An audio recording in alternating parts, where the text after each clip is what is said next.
Good morning mga friends at followers.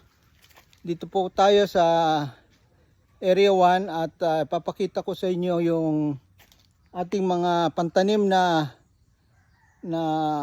mga cuttings. Kasi gumagawa kami ng mga poste around 400. So ito po yung itatanim namin mga cuttings para dun sa Area 4. Dun po sa Area 4 na gagawa natin ng mga bagong poste doon po lang sa tabi ng Area 2 sa likod.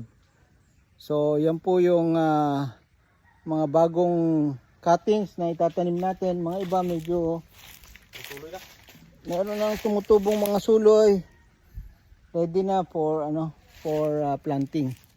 So yan po ang aking mga bagong red variety dragon fruit cuttings for Area 4 ng ating dragon fruit farm.